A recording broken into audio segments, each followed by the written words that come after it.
नमस्कार।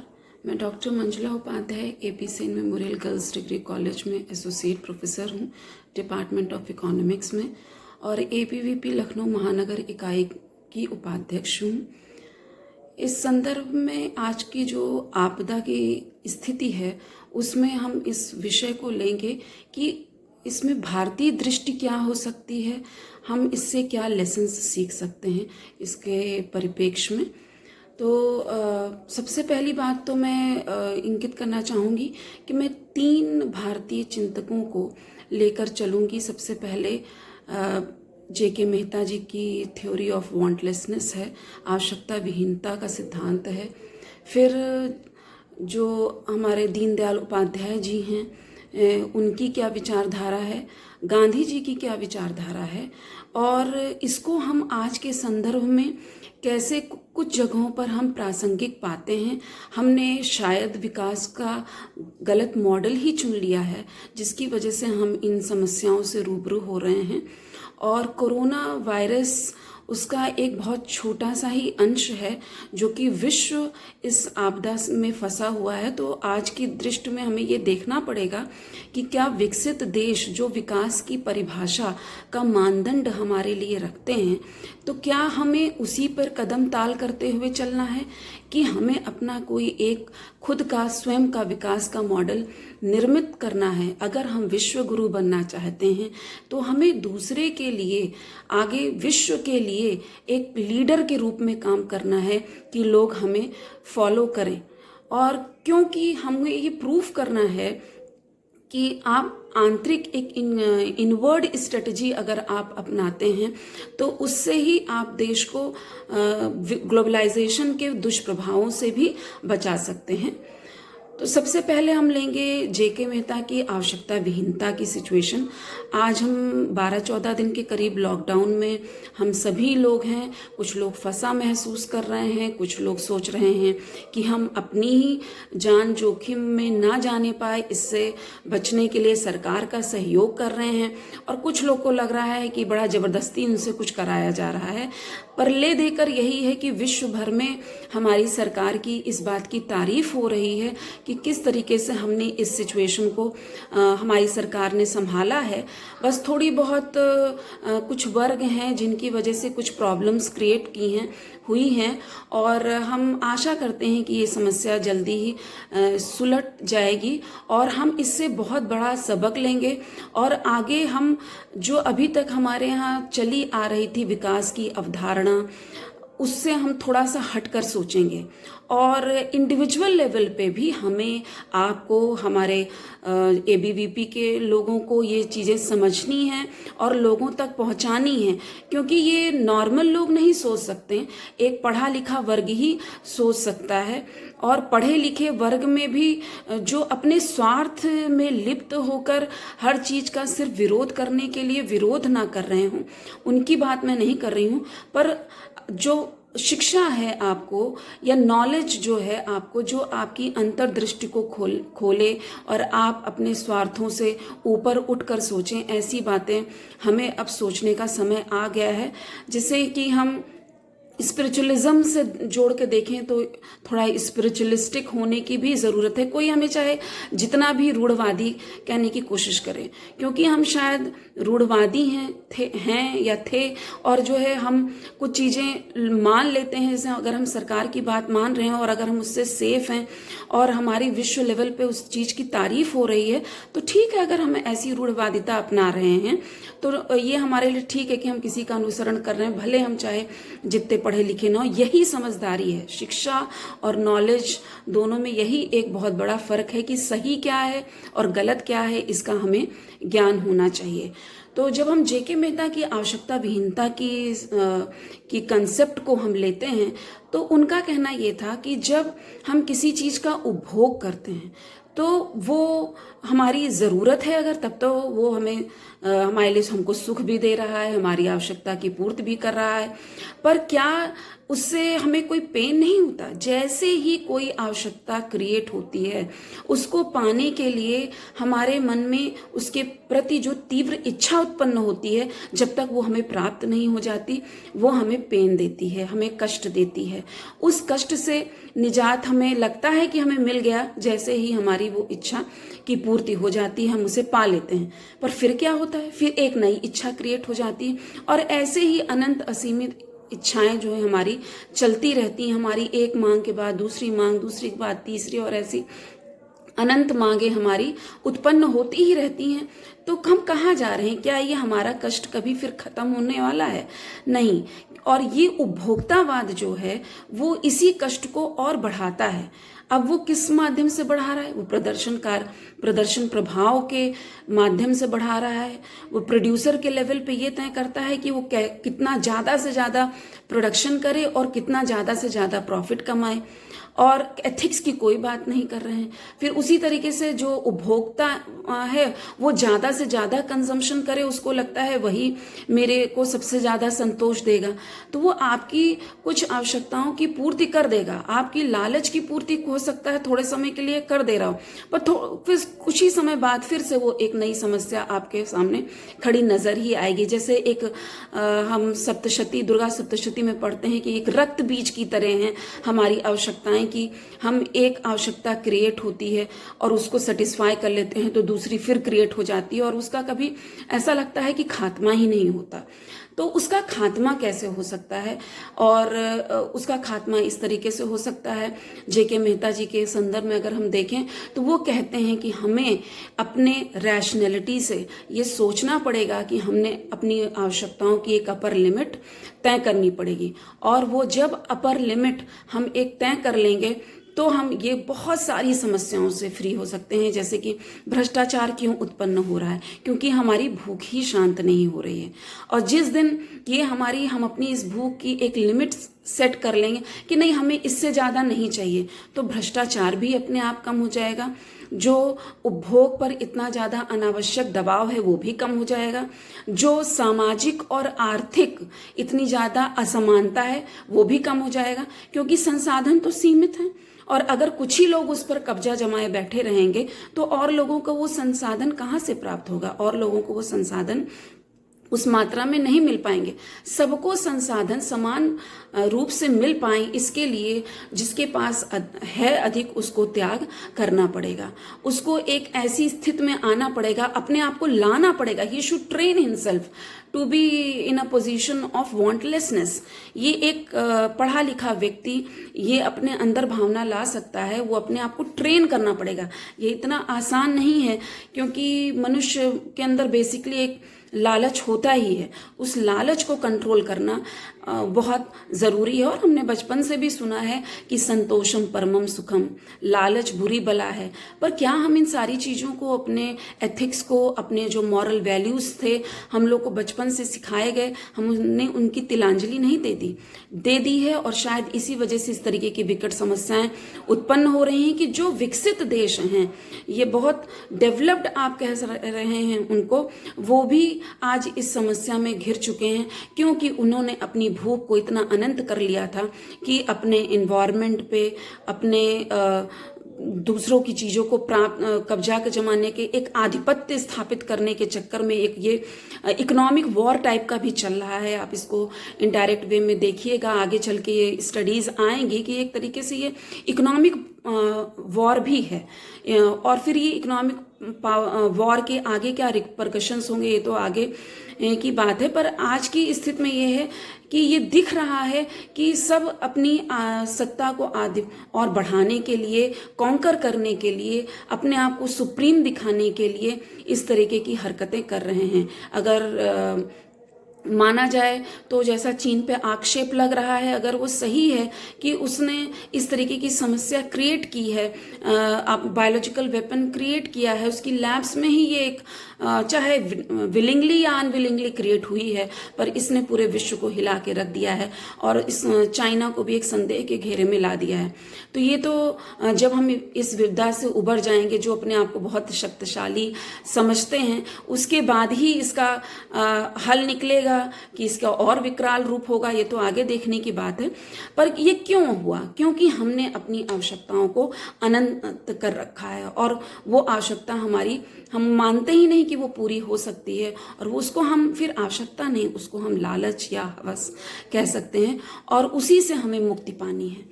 तो राष्ट्र को भी इस ओर ले जाना है, सोसाइटी को भी इस ओर ले जाना है, और इंडिविजुअल को भी इस ओर ले जाना है।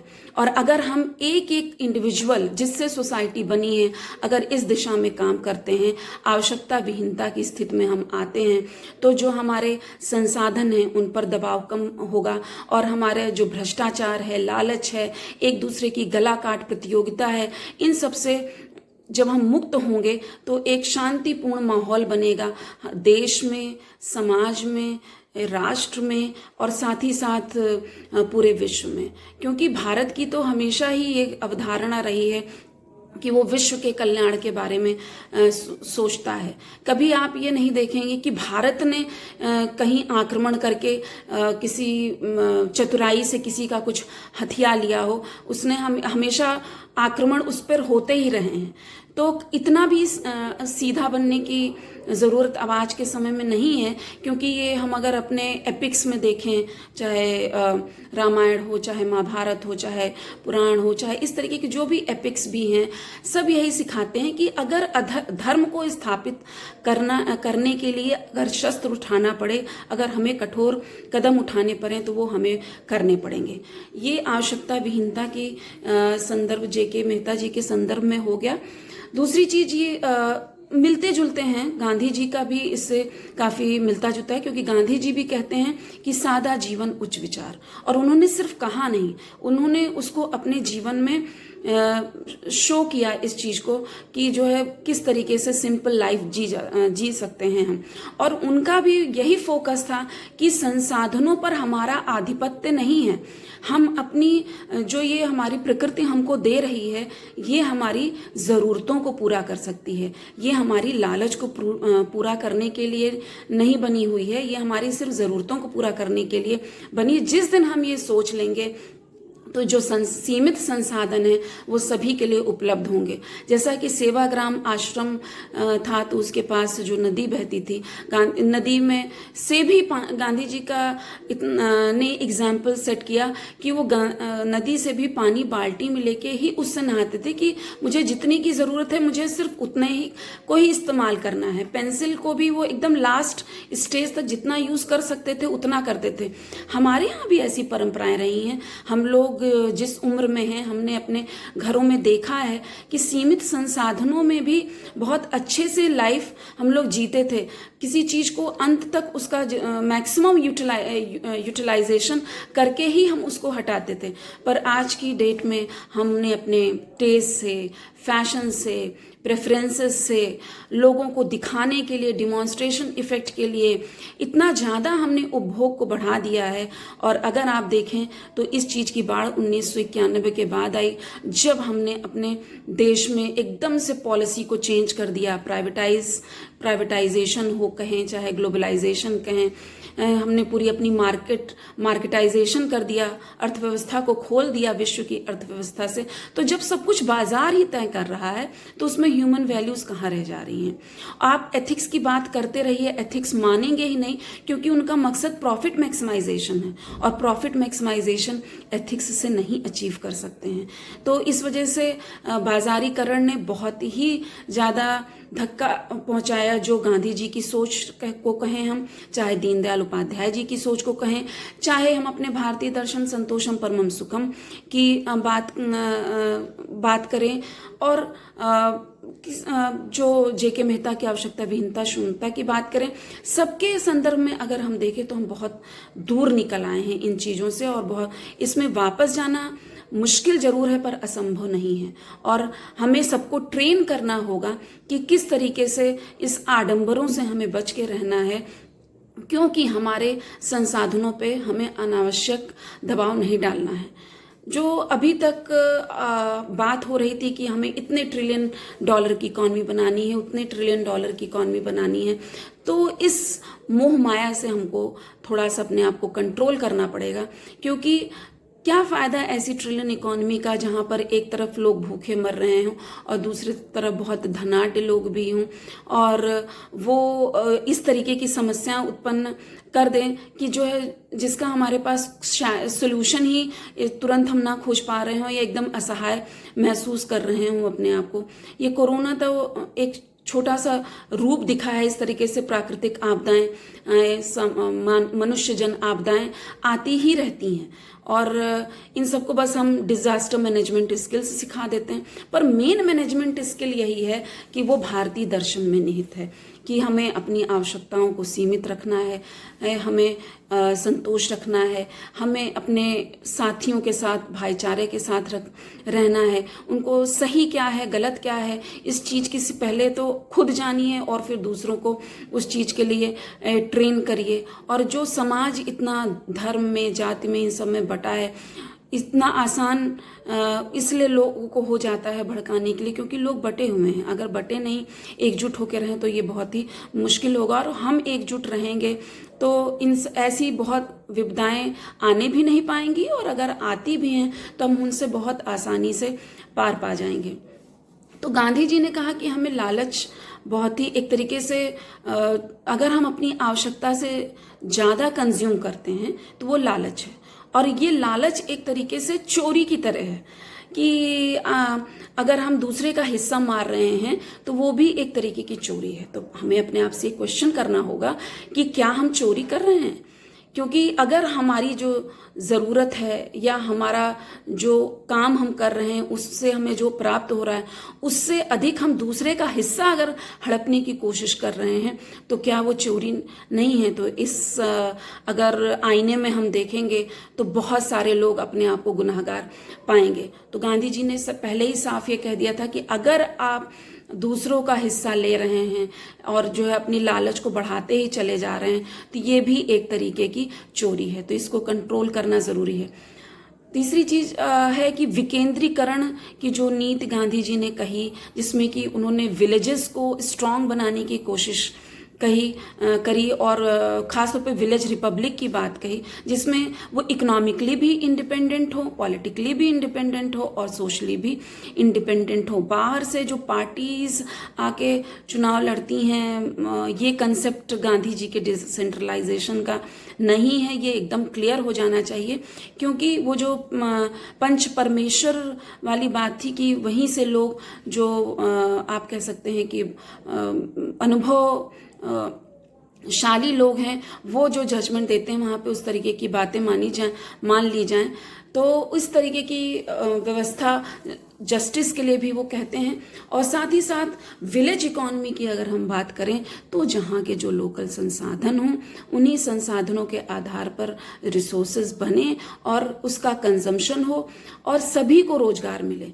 अब ये आप कहेंगे कि विलेज इकोनॉमी स्ट्रांग हो, इसके लिए फोकस क्यों हम कर रहे हैं, मैं इस पर क्यों एम्फेसाइज कर रही हूँ, क्योंकि जो ये प्रवर्जन के कारण, माइग्रेशन के कारण एक विकट स्थिति उत्पन्न हुई दिल्ली और उत्तर प्रदेश के बॉर्डर पर, जहाँ पर हमारे जो ग्रामीण क्षेत्र, हम बिहार से उत्तर प्रदेश से ग्रामीण क्षेत्रों के लोग जाके वहाँ पे चाहे नौकरी कर रहे हों, चाहे मजदूरी कर रहे हों, चाहे गार्ड हों, चाहे पेपर बांटते हों, किसी भी तरीके की ये तरीके की जॉब, क्योंकि जो वहाँ से पलायन किए हैं वो बहुत अच्छी इनकम वाले लोग नहीं हैं थे, इसी वजह से उन्होंने वहाँ पलायन किया। वो बातें अलग हैं कि उन्होंने किसी भ्रम में पलायन किया, उनको भड़काया गया कि वो जनरली अपने गांव जाना ही चाहते थे, जैसा कि लोग संकट के समय अपने परिवार के पास जाना चाहते हैं। पर जब गवर्नमेंट ने लॉकडाउन कर दिया था तो इतना मूर्ख वो भी नहीं होते, कुछ इस तरीके की स्थितियां जरूर क्रिएट की गई होंगी कि जिसकी वजह से उनको वहां से उन्होंने भ्रम में ही भले पलायन किया हो, पर उसने कितना विकराल स्वरूप क्रिएट कर दिया। अब आगे हफ्ते 10 दिन के बाद ही पता चलेगा कि कितने लोग उस भीड़ में इन्फेक्टेड हुए, क्या वो ठीक हैं कि वाकई में ये इन्फेक्शन उस लेवल का बढ़ा। अभी तक हमें भगवान का शुक्रगुजार होना चाहिए कि अभी तक हमारी स्थिति और डेवलप्ड कंट्रीज जैसे स्पेन है, यूएसए है, इनके जैसी नहीं हो पाई है।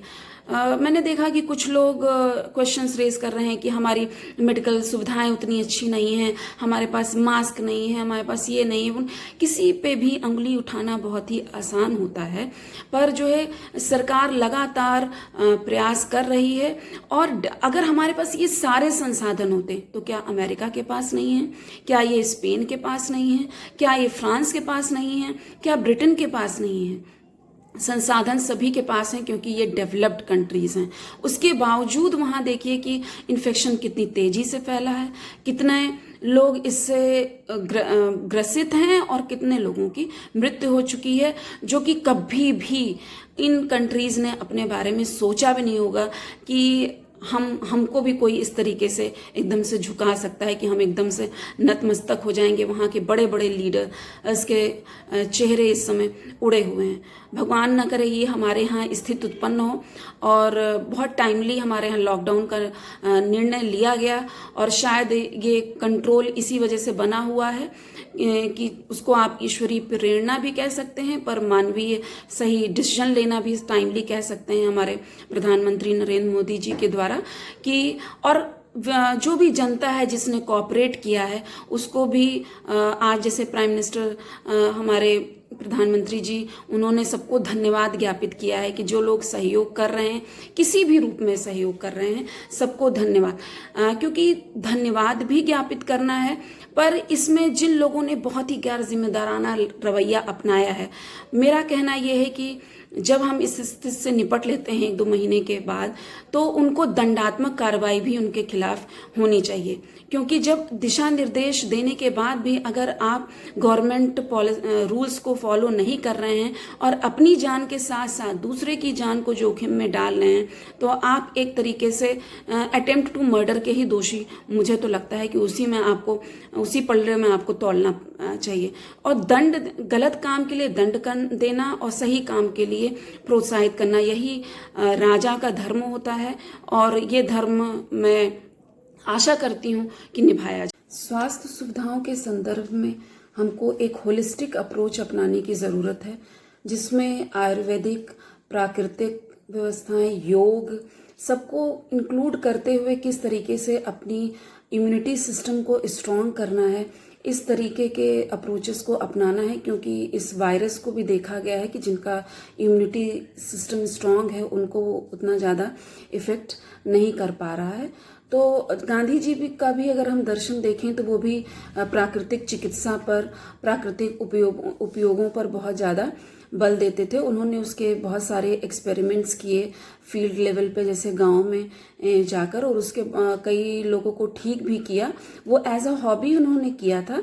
पर हमारे यहाँ आज के डेट में नेचुरोपैथी को, योग को और आयुर्वेदिक, होम्योपैथिक सबको प्रमोट किया जा रहा है। ये इस दिशा में एक सराहनीय कदम है। और जब हम ये होलिस्टिक अप्रोच अपनाएंगे तो मुझे लगता है इस तरीके की विपदाएं आगे भी हमें बहुत ज़्यादा प्रभावित नहीं कर पाएंगी। फिर दीनदयाल उपाध्याय जी के संदर्भ में अगर हम देखें तो वो इंटीग्रल ह्यूमनिज्म की बात करते हैं, जिसमें कि अगर हम इंडिविजुअल को लें तो उसकी बॉडी, माइंड, इंटेलेक्ट और सोल, सभी के डेवलपमेंट, सभी के विकास की बात करते हैं। बॉडी, क्योंकि हमारी बॉडी ही ज़रूरी स्वस्थ रहेगी तभी हम अर्थ, काम और मोक्ष, इन सारी चीज़ों को प्राप्त कर पाएंगे। तो उसके लिए सबसे पहली बात ज़रूरी है कि अपनी बॉडी को स्ट्रांग रखें। उसको इग्नोर करने की बात कभी भी भारतीय दर्शन में कही नहीं गई है, और शायद इसीलिए योग वगैरह पे इतना फोकस रहा है। दूसरी चीज़ है माइंड की, हम पढ़े लिखे होंगे, हम स्ट्रांग होंगे, मेंटली स्ट्रांग होंगे, मानसिक रूप से मजबूत होना बहुत ज़रूरी है। क्योंकि दृढ़ इच्छा शक्ति अगर हमारी होगी तो हम बहुत बड़ी बड़ी विपदाओं से लड़ सकते हैं। मेंटल हेल्थ पर भी फोकस करने की ज़रूरत है। तीसरी चीज़ हम आती है हमारी इंटेलेक्ट। अब इसमें हम कहेंगे कि माइंड और इंटेलेक्ट में क्या फ़र्क है। इंटेलेक्ट आपको नॉलेज के माध्यम से सही और गलत के बारे में भेद करने के बारे में प्रेरित करता है, जिसको हम सही में नॉलेज कहते हैं। एजुकेशन अलग चीज़ हुई और नॉलेज अलग चीज़ हुई। कि हम कितना शिक्षित हैं ये नहीं बताता कि हम कितने जिम्मेदार हैं या गैर जिम्मेदार हैं। इस तरीके के बहुत सारे केसेस इस कोरोना के इसमें भी आए कि बहुत पढ़े लिखे लोगों ने भी बड़ा गैर जिम्मेदाराना रवैया अपनाया और बहुत कम पढ़े लिखे लोगों ने भी बहुत सहयोगात्मक रवैया अपनाते हुए सरकार का सहयोग भी किया। तो इस तरीके की इंटेलेक्ट डेवलप करने की ज़रूरत है कि क्या सही है, सही मार्ग अपनाएं और गलत मार्ग को छोड़ें। और तीसरी, body, mind, intellect and soul. सबसे ज़रूरी कि हमें अपनी आत्मा को पवित्र रखना है। वो आत्मा की पवित्रता कहाँ से आएगी? हमें आध्यात्मिक अपने गोल्स सेट करने पड़ेंगे। थोड़ा धार्मिक क्रियाएं अगर हम करते हैं, पर इर्रेशनल धार्मिक क्रियाएं नहीं, धार्मिक क्रियाएं करें। और स्पिरिचुअल डेवलपमेंट एक अलग तरीके की चीज़ होती है और रिलीजियस डेवलपमेंट अलग चीज़ होती है। उन दोनों को हमें बहुत थिन लाइन है, इसलिए उसको हमें डिफ्रेंशिएट करना आना चाहिए और आध्यात्मिक रूप से हम अपने आप को विकसित करें। और मुझे ये लगता है कि इस आपदा के बाद भारत को वैसे भी जो हमारे जिस चीज़ पे गर्व है हमें कि हम आध्यात्मिक विश्व गुरु बनना चाहते हैं, तो उससे पहले मुझे लगता है कि आध्यात्मिक गुरु हमें बनना पड़ेगा। और स्पिरिचुअल लीडर्स जो सही मायने में प्योर हों अपने माइंड से, अपने सोल से, अपनी इंटेलेक्ट से, ऐसे लोग स्पिरिचुअलिज्म को बढ़ाएं। तो अगर हम इन सारी चीज़ों को इनकॉर्पोरेट कर लेंगे तो इंटीग्रल ह्यूमनिज्म को भी हम अपनी डेवलपमेंट की प्रोसेस में कंक्लूड कर सकते हैं। तो ये एक अल्टरनेटिव डेवलपमेंट मॉडल इस तरीके की, अभी आज मैंने 3 अपने विचारकों की बात लेके आपसे कहा। इस तरीके के और भी जो भारतीय दर्शन में और वे बिलीव करते हुए और भी विचारक हैं, उनकी फिलॉसफीज को हम देखते हुए इस तरीके का कोई नया मॉडल, या नया नहीं कहेंगे, कोई एक ऑल्टरनेटिव मॉडल हमें डेवलप करना पड़ेगा कि जो इस मॉडर्नाइजेशन और हमारी जो मॉडल, इंडियन मॉडल है, उसमें बीच में कहीं कोई सामंजस्य बैठाया जा सके। और अगर हम इसको जिस तरीके से कोरोना को हरा रहे हैं या बीट कर रहे हैं, अगर ये करने में कामयाब हो जाते हैं, तो मैं पूरी आशा करती हूँ कि प्रधानमंत्री नरेंद्र मोदी जी की लीडरशिप में भारत विश्व गुरु बनेगा। और हम सभी को, हमारे सभी कार्यकर्ताओं को, हमारे सभी भारतवासियों को ज़रूरत है कि हम इस ओर कदम बढ़ाएं और सरकार का सहयोग करें। और कभी भी विरोध करने के लिए सिर्फ विरोध नहीं करना चाहिए, गलत बात का विरोध भी करें, पर सही बातों में सरकार का समर्थन भी करें। आज के लिए बस इतना ही। बहुत बहुत धन्यवाद।